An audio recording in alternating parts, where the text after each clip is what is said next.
Hey guys, how you doing? Hoping that you've finished your exams and everything went well, and that you're off enjoying life now, and while you're relaxing with your feet up somewhere.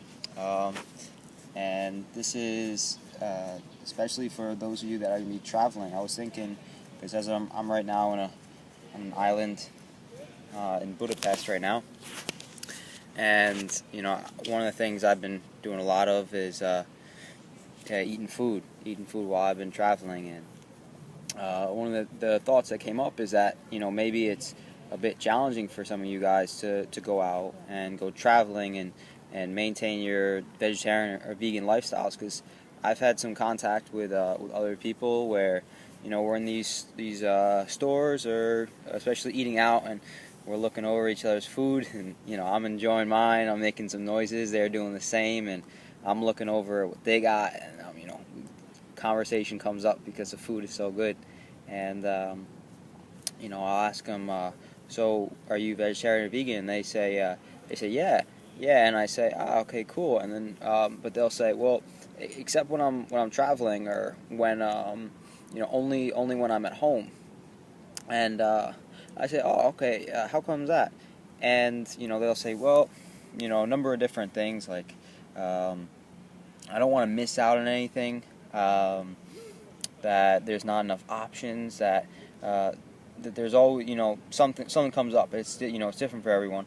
But a lot of times it just comes down to wanting to travel and be stress free, and not have to worry about anything.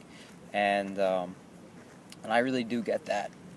When I start traveling, and especially in certain places, like when I went to Peru, the culture can have a lot of relationship with the food, with there, especially because there can be a lot of relationship to the food, or what they make, the how it's not a ceremony, but kind of in that way, where people are really coming together to eat, and it's a large part of their culture.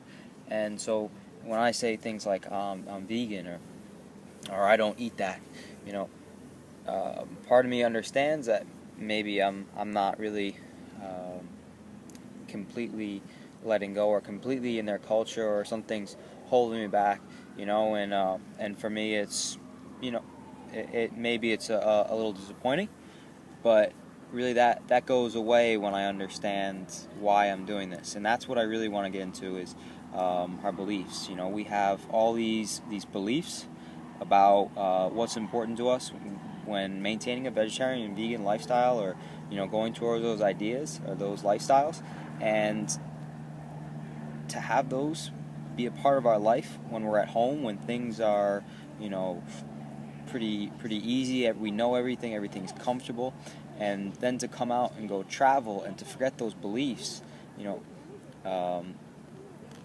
that is your choice. I'm not here to say, I'm definitely not here to say, you shouldn't do that. I'm not saying that, but what I am saying is that these are your beliefs. These are something that are really important to you. They've changed how you're eating. They've changed what you're choosing to eat and not to eat. And you're doing that 3, 4, 5 times a day. That's a big deal. That's a lot of reasons to be, or a reason to believe in something, if you're going that far as to change your eating habits for some reason. So what is it? Why is it so strong when you're at home, but when you leave, it's not? And so that's what I really want to encourage you to think about, is encourage you, and I want to encourage you to look into your beliefs. What are your beliefs made of? Are they made of that soft stuff that crumbles when the pressure comes, and sometimes that pressure isn't even real, like the idea of me having to walk another 10 minutes, go find some food, that could be after I'm really hungry. That could be a big deal, but really at the end of the day, it's not. Or they made of that that strong stuff, that gets through the the blizzards and the hurricanes. It's going to get you through the tough times. And really, it's just about accepting why you're doing it. Why are you doing this? Why are you making this decision to have a vegetarian or vegan lifestyle, or a reducitarian lifestyle? What is it? What is your why? What's your purpose? And really give that some thought. give that some time to really be mindful and let that sink in about what it is. And so when you're going traveling, there are there are a whole bunch of ways to really to make this lifestyle your own. And I mean, I have a bunch of tips because I've been doing it for traveling for a year, more than that, while being vegan, and really it's pretty straightforward. I know what to do.